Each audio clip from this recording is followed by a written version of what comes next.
bien bonjour, allez on se retrouve pour une nouvelle vidéo, donc là ça va être une vidéo sur les Phédales pallidula.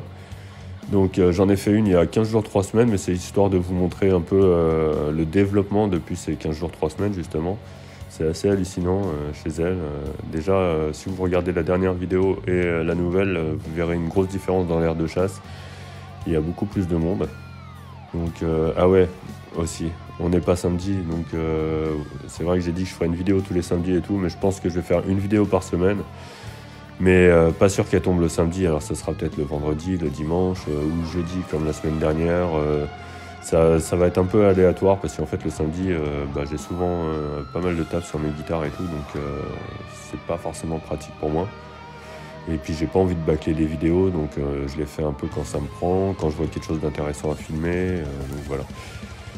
Donc on en revient au Phédales pallidula, donc vous pouvez voir qu'il y a pas mal de mouvements dans l'aire de chasse, ça galope partout, ça breuve bien. Là je leur ai mis un petit liquide sucré, donc elles aiment ça le liquide sucré, mais c'est pas ce qu'elles préfèrent, mais elles vont quand même dessus. Là c'est du...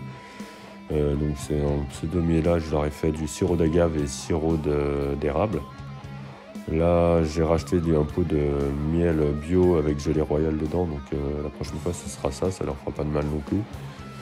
Là on peut voir qu'il y a des... Je leur ai donné plein d'insectes ces derniers temps et du coup le développement il est parti. Je crois que c'est proportionnel aux insectes qu'on leur donne, hein, parce que j'ai pas arrêté de leur en donner peut-être un tous les 2 jours, un ou deux tous les 2 jours, et ça fait que la reine elle pond.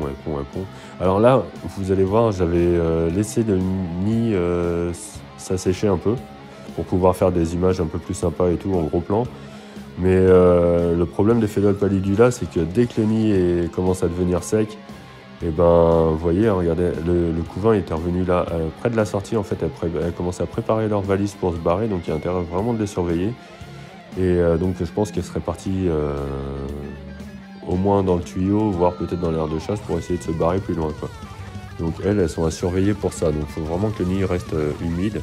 Donc la réserve d'eau, moi je la remplis, le temps qu'elle se vide, en fait après ça dure à peu près 2 jours. Il faut que je le fasse tous les 2 jours avec une réserve d'eau comme ça. Après peut-être que quand il y en aura plus, il faudra que je le fasse plus souvent pour humidifier beaucoup plus le nid. Donc là on peut voir qu'il y a pas mal de couvains.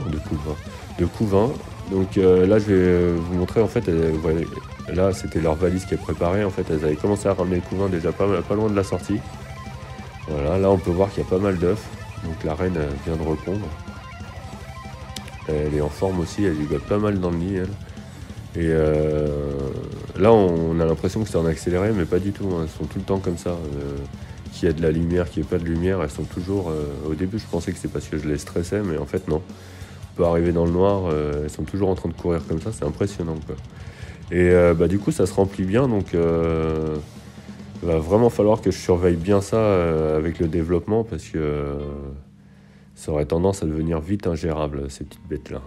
Les ouvrières ont beau faire que 2-3 mm, il y a un nombre impressionnant de fourmis et ça va vraiment vite, quoi.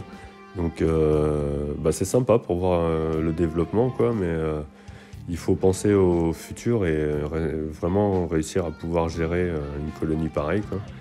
Surtout qu'elles ont envie de se sauver direct, hein, parce que là, le nid est à peine sec, elles seraient bien parties faire un tour, hein. Donc voilà, le grillon, elles vont le promener. C'est impressionnant la force que ça a une fourmi, hein, quand on voit la taille qu'il fait le grillon à côté d'elle. Donc je vous remercie d'avoir regardé cette vidéo. Pour ceux qui débarquent, n'hésitez pas à vous abonner. C'est toujours motivant. À la base, je pensais que je m'en foutais un peu de faire une chaîne YouTube, mais j'y prends goût, hein. Donc je vous remercie d'avoir regardé. Allez, à plus, à la prochaine.